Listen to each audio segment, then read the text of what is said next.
답은 이미 정해져 있으니 너는 대답만 해라고 하는 답정너. 아닌데. 답은 정치인데 너만 몰라. 이건데.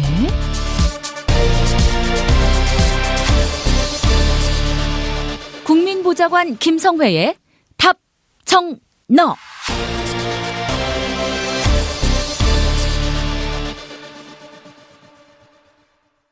국회 더불어민주당 손혜원 의원실 김성회 보좌관 만나겠습니다. 김 보좌관님. 네, 안녕하세요. 네, 오늘 어떤 이야기 준비하셨습니까? 예, 이제 25일에 당대표 선거가 있으니까 한 2주 정도 남았죠. 중반전을 향해 치닫고 있어서 네. 당대표 선거 상황도 좀 말씀드리고 당원 이런 무엇인지에 대해서도 같이 한번 좀 의견 나누고 싶어서 주제를 골라봤습니다. 대작 판세는 지금까지는 1강 2중 구도로 1강은 이해찬, 2중은 송영길, 김진표 이런 구도였는데 어떻게 좀 판세 변화가 있습니까? 일단 1강 2중이라고 언론들이 분석을 하고 있고요. 특히나 이제 계속 나오는 여론조사 결과들을 보면 이해찬 후보가 다른 두 후보에 비해서는 1.5배에서 2배 정도 앞서고 있는 것이 사실입니다. 그래서 그런 상황 속에서 놓고 보면 1강 2중이라는 보도가 맞겠지 싶은 생각이 들고요. 그런데 이제 이것을 쪼개봐야 하는 것이 우선 아시겠지만 투표는 지금 안에 내용들이 좀 자세하게 보면 많이 다르죠. 일단 대의원이 있고요. 네. 그다음에 이제 권리당원이 있고 그리고 일반 여론조사와 당원 여론조사가 합쳐서 15% 이렇게 되어 있습니다. 결국 이제 대의원하고 권리당원이 절반씩을 차지하고 있기 때문에 여기에서 어떻게 표 분석이 나오느냐에 따라서 상당히 달라질 수 있는 상황이고요. 네. 근데 이제 대의원 명단은 선거 후보 본부가 아니면 알 수가 없습니다. 그리고 선거 후보 본부에서도 특히나 대의원 명부를 밖으로 유출했을 때는 이거는 요즘은 보시면 알겠지만 검찰 수사받거든요. 그렇죠. 예. 당원 명단 가지고 뭔가 장난을 치거나 외부로 유출시켰을 경우에는 검찰 수사를 받고 처벌을 받기 때문에 아주 엄격하게 관리를 하고 있죠. 그래서 여론조사 회사에서 제대로 된 대의원 명단을 갖고 있지 못합니다. 그렇기 때문에 대의원들의 표심이 어떻게 돼 있는지에 대해서는 사실은 정확히 나와 있는 게 없죠. 이것이 이제 가장 큰 특징이라고 할 수 있겠고요. 이제 권리당원 같은 경우에는 이래저래 해서 권리당원 명단들이 많이 있고 각 지역에서 선거운동을 치르는 후보들이 이제 권리당원 명단을 가지고 기획사들, 여론조사 회사들하고 이제 공유하면서 많이들 여론조사를 해보고 이제 본인 선거 때를 위해서 그래서 이번 지방선거에서 특히 대거 유입이 되면서 한 75만 명 수준으로 지금 권리당원 숫자가 유지되고 있는 것을 저희가 보고 있는데요. 예. 선거 전에 한 30만 명이었으니까 엄청나게 늘은 거죠. 그렇습니다. 예. 이제 두 가지 큰 흐름이 있는데 온라인 권리당원의 대거 유입이 있고요. 또 하나는 선거를 치르게 되면 선거를 치르는 각 후보별로 권리당원들 많이들 모아 오시거든요. 이게 이제 동네에서 조직 관리를 얼마나 잘했는지를 보여주는 지표이기 때문에 선거에서 쓰이는데요.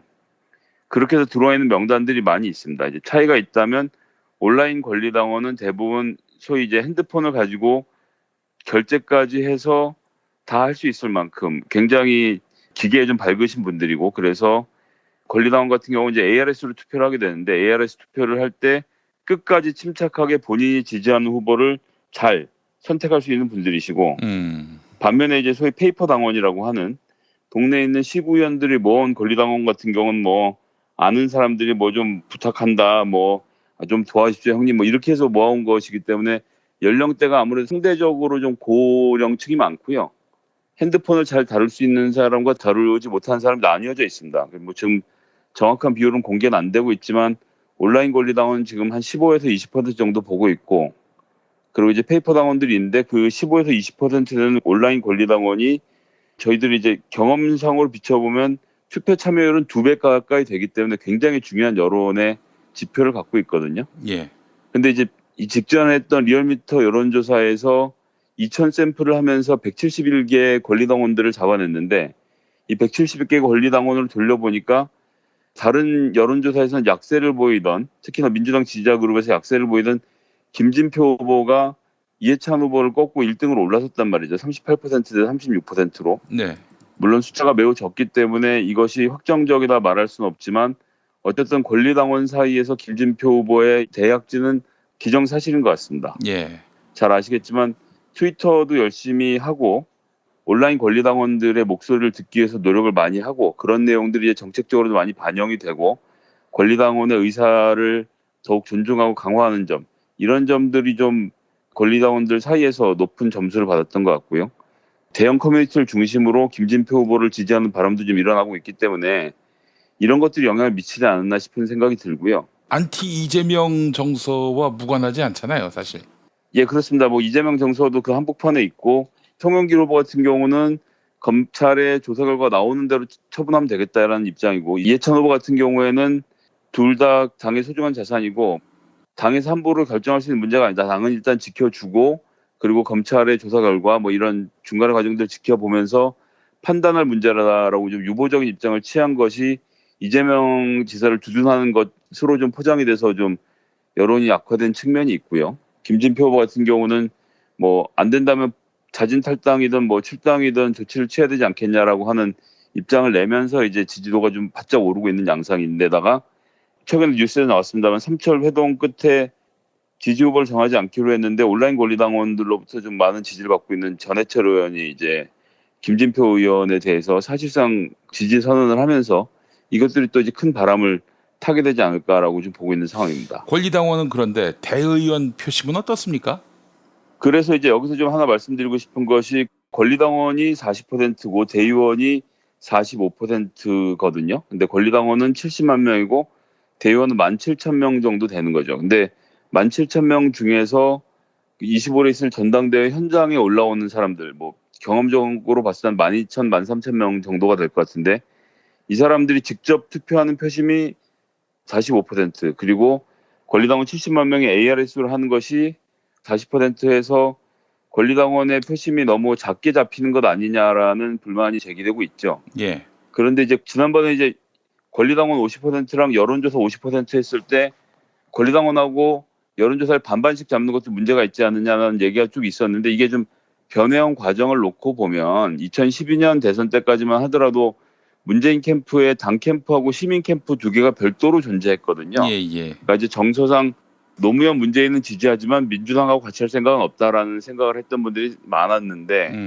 2012년 대선 치르고 나서 문재인 당대표 시절에 당대표를 흔드는 세력들을 보면서 시민사회가 이럴 게 아니라 그냥 다 민주당에 가입을 하자고 이제 입당 바람이 아주 거세게 일어났죠. 그때 최재성 사무총장이 잘 준비해서 온라인 권리당원 입당 제도를 만들고 이것이 또 효과를 봤던 것으로 저희가 지금 기억을 하고 있는데요. 예, 예. 그러면서 시민사회라는 것이 따로 없이 전부 다 입당을 해서 지난번 대선 사실은 시민사회 캠프가 따로 없었습니다. 그럴 정도로 이제 당을 중심으로 돌아가기 때문에 권리당원들의 역할이 예전에 비해서 커진 것이 사실이고 거기에 대한 비율을 맞춰둬야 되는 것도 이제 현실이라고 봐야 되는데 하지만 또 당이라는 것은 공조적이고 크게 돌아가는 것이기 때문에 하나씩 천천히 단단하게 바꿔야 되는 게 있거든요. 그렇기 때문에 이번에 권리당원 비율을 상황 조정했고 뭐 각 후보들 간의 논의도 있고 앞으로는 아마 권리당원 비율이 지금보다 더 올라가지 않을까. 그런데 대의원을 무시할 수 없는 이유는 또 다른 데 있습니다. 왜냐하면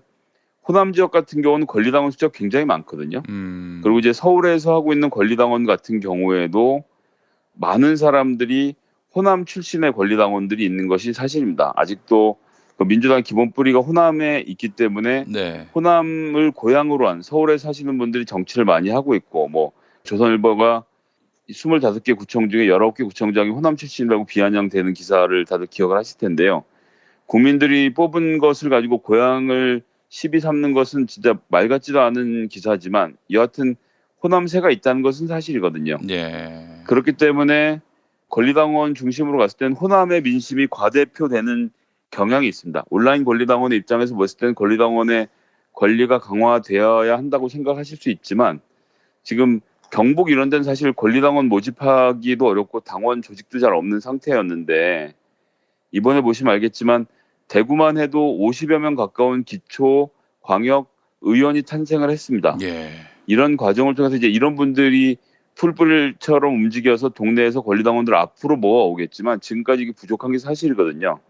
그래서 이제 그런 부분을 전국적으로 균형을 맞추기 위해서 대의원 제도를 도입해 놓고 그래서 경북이나 경남이나 또는 전남이나 전북이 대의원 숫자로는 비등비등하기 때문에 이런 것들로 전국적인 의미를 담아낸다는 뜻에서 대의원들이 필요하다는 점이 또 현실적으로는 있거든요. 이런 점들이 함께 고려되어야 할 것이고요. 네. 그래서 이제 그렇게 놓고 봤을 때 대의원 같은 경우는 아무래도 조직적으로 많은 세력이 함께하고 있는 이해찬 후보가 좀 유리한 국면으로 보여집니다. 근데 이제 다른 조사는 다 나왔지만 대의원과 관련된 여론조사는 지금 공개된 것이 없고 뭐 저희가 미루어 짐작컨대 캠프별로는 대의원 여론조사를 이미 다 돌려봤기 때문에 예. 내부에서 판세 분석들은 하고 있을 겁니다. 그래서 이제 대의원 같은 경우는 호남 지역을 중심으로는 송영길 후보가 강점을 갖고 있을 것이고요. 예. 그리고 그 외 지역에서는 이해찬 후보가 좀 상대적으로 나은 상황이었는데 경기 지역을 중심으로 해서 대의원들을 다수 확보하고 있는 대의원들은 사실 이제 지역위원장의 뜻과 같이 움직이는 경우가 많기 때문에 지역위원장에 어떻게 마음을 먹느냐가 되게 중요한데 전해철 의원이 지난번 경기도지사 선거 나왔을 때 90%에 가까운 민주당 도의원들의 지지를 받으면서 출발하지 않았었습니까? 예. 경기 지역의 대의원들이 대거 전해철 의원을 따라서 김진표 후보로 움직일 수 있다는 점을 고려하면 지금으로서는 확정적으로 말씀드릴 수는 없지만 여론조사에 보이는 것하고는 조금 결이 다른 결과들이 나올 수 있는 상황으로 봐야겠죠. 근데 이제 또 하나 재미있는 것은 여론조사를 돌려보면 20대, 30대 층에서 가장 높은 지지를 받고 있는 것이 이해찬 후보라는 점입니다. 그 얘기는 뭐냐 하면 세 후보 중에서 가장 개혁적 이미지를 뭐 나이는 중간이긴 하지만 어쨌든 7선으로 해서 좀 고루한 이미지가 있다고 사람들이 생각하시는데 네. 예상외로 개혁적인 이미지에 있어서는 이해찬 후보가 좀 강점을 갖고 있는 진보적인 정책 또 20년 집권론을 들고 나와서 열혈 민주당 지지자들로부터 좀 강한 지지를 받고 있고요. 네. 김진표 후보는 조금 전에 말씀드린 대로 이제 권리당원으로 특정했을 경우에 상당히 높은 지지를 받고 있고 각종 온라인 커뮤니티에서도 지지가 높고요. 그리고 이제 중도층이나 약간 보수라고 본인을 생각하는 사람들 층에서 김진표 후보에 대한 지지도가 아주 높습니다. 그리고 송영길 후보 같은 경우는 권리당원 대의원 할 거 없이 호남 지역을 중심으로 세를 많이 구축하고 있고 특이하게 그 노년층에서도 상당히 괜찮은 것 같아요.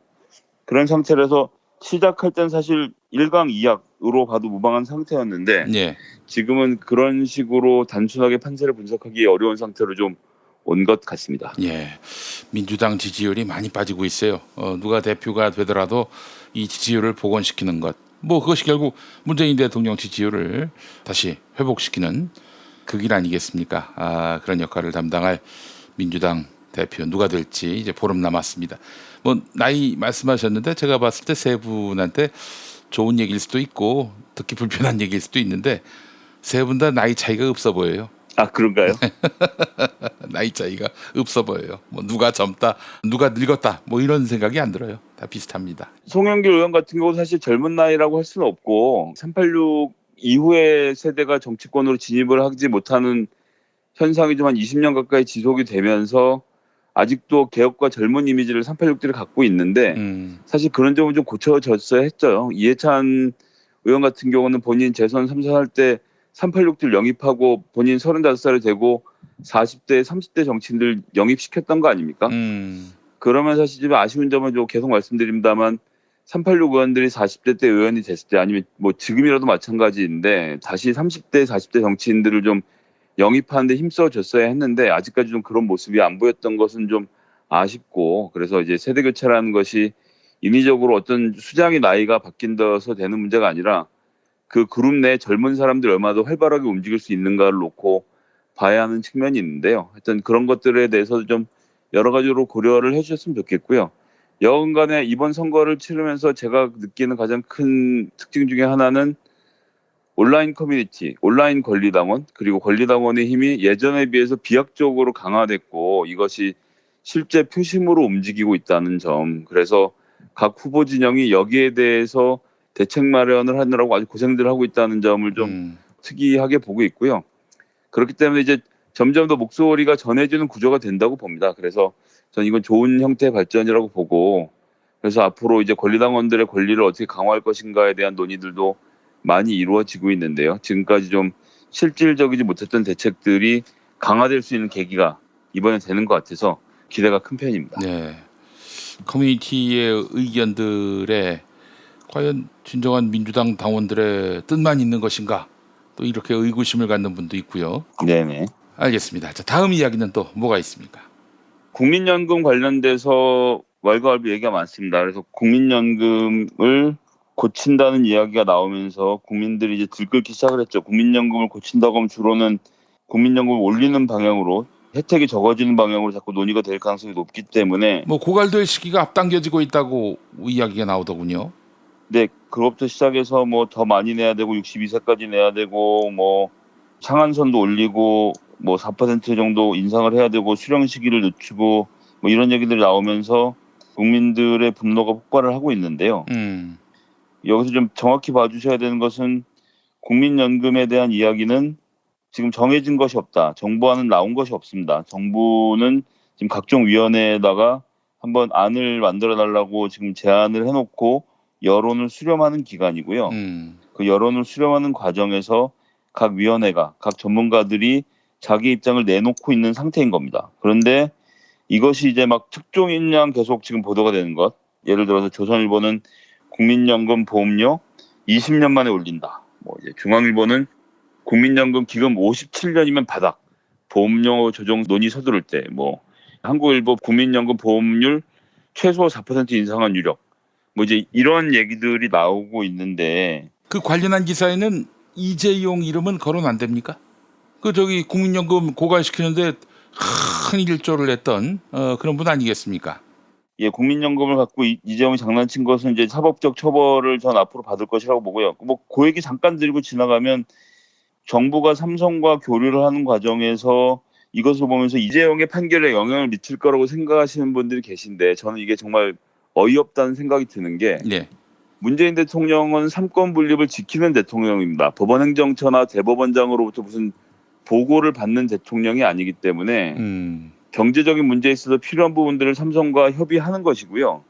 그것은 그것이고 공정거래위원회나 법원이 삼성이 문제가 있다고 판단하면 각자 알아서 처벌하는 겁니다. 지금 뭐 박근혜 시절입니까? 법원이 대통령 눈치 보면서 판결한 시대가 아닌데 그런 이야기를 심지어 진보 진영에서까지 아무렇지도 않게 섞어 쓰는 것이 저는 정말 분노를 금할 수가 없고요. 우리나라는 삼권 분립의 국가입니다. 예. 지금 문재인 대통령이 인도에서 삼성을 만나고 뭐 또 김동연 부총리가 삼성을 만났다고 해서 법원 판결이 약해질 거라고 생각하시는 분들은 아직도 박근혜 시대를 살고 계신 분들이라는 말씀밖에 제가 드릴 것이 없고요. 그렇기 때문에 그 판결은 판결대로 우리가 지켜보아야 하는 문제다라는 말씀 먼저 드리고 예. 다시 원래 얘기로 돌아오면 근데 사실 이제 국민연금 어떻게든 손을 봐야 하는 건데 이재용에 대한 분명한 책임 추궁이 없이 이거 올려야 합니다라고 나온다면은 국민들이 잘 설득이 안 될 것 같아요. 네, 뭐 그런 점이 당연히 있겠죠. 근데 원래 우리나라가 연금 제도를 도입하면서 전 세계 모든 연금은 대부분은 적립식보다는 부가식으로 해서 올해 우리가 낸 돈으로 지금 노인들에게 연금을 주는 형태로 하는데 네. 우리나라는 처음에 연금 도입하는 과정에서 반발을 고려해서 당신이 지금 돈 내시면 이 돈 30년 쟁여놨다가 30년 있다 드릴게요로 선전을 하면서 지금 여러 가지 문제가 불거져 있는 겁니다. 대표적인 것이 중앙일보의 기금 57년이면 바닥. 57년 동안 인구 프로젝션이 안 돼요. 57년 이후에 어떻게 세상이 돌아갈지를 어떻게 안다는 얘기입니까? 지금이 2018년 아닙니까? 1961년에 국민연금이 이렇게 될 거라고 예상을 지금 한다는 얘기입니까? 2018년에 국민연금이 어떻게 될 거라는 예상을 1961년에 할 수 있었을까요? 그게 57년 전 얘기인데. 그러네요. 불가능한 얘기입니다. 예. 이건 그냥 이론적인 얘기를 갖고 팔아먹는 얘기입니다. 연금이 이렇게 되고 저렇게 되고는 한 세대가 지나가면 알 수 없게 되고요. 한 세대가 지나가면 연금이라든지 법 감정이 다 달라지기 마련입니다. 지금 저렇게 생각하시면 80년대가 뭐예요? 2000년대 초반까지만 해도 교사가 애들 때렸지 않습니까? 구타했는데 지금 그런 거 불가능하거든요. 세상은 엄청나게 빠른 속도로 변하기 때문에 국민연금이 60년 후에 고갈된다 이런 얘기들은 전부 다 공포 마케팅인 겁니다. 이런 것을 통해서 언론들이 지금 문재인 정부의 지지를 때리기 위해서 혼신의 힘을 다하고 있는 것으로 보셔야 한다는 말씀 먼저 드리겠고요. 그리고 연금은 지금 적립식에서 부가식으로 바꾸는 문제, 즉 현재 있는 기금을 계속 쌓아둘 것이 아니라 기금대로 풀면서 계속 앞으로 들어오는 기금도 계속 쓰는 형태도 저희가 고민을 해봐야 하고 연금을 그냥 주식 투자에만 계속 잡아두면 지금 이런 식으로 나가면 20년 안에 연금이 3,000조가 넘는다라는 연구 결과도 있거든요. 그러니까 계속 적립만 해갖고 문제가 해결되지 않는다는 겁니다. 그렇기 때문에 이 문제에 대해서는 여러 가지 틀에서 논의를 해야 되고 다양한 논의를 촉발시켜 놓아야 하는데 이런 논의를 하는 중간 과정에서 정부라면 당연히 다양한 논의를 수렴해서 결정을 해야 하기 때문에 이런저런 논의를 이런저런 곳에 다 시켜놓은 것이거든요. 그런데 중간 결과를 침소봉대에서 마치 문재인 정부에서 당신들이 주머니를 털어갈 것처럼 이야기하는 언론들의 이야기를 좀 자세하게 정교하게 봐주셨으면 좋겠다는 말씀. 정부안은 아직 나오지 않았고요. 10월 말에 국회에 제출할 계획이기 때문에 그 중간에 여러 가지 여론 수렴 과정이 앞으로 더 있을 겁니다. 그런 과정에서 국민 여러분들께 생각하시는 것이 있으면 의견을 보태해 주시면 되고 또 그러고 나서도 그게 국회에 넘어가면 지난번 공무원 연금 때도 그랬지만 국회에서도 또 한참 논의를 하게 됩니다. 그렇기 때문에 행정부와 입법부가 별도로 존재하는 것이고요.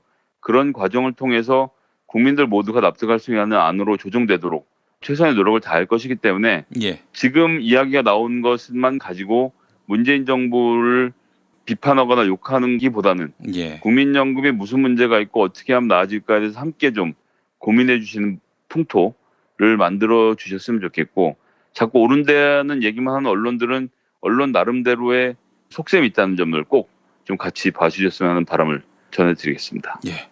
알겠습니다. 김성회 보좌관님 오늘 말씀 잘 들었습니다. 네, 감사합니다.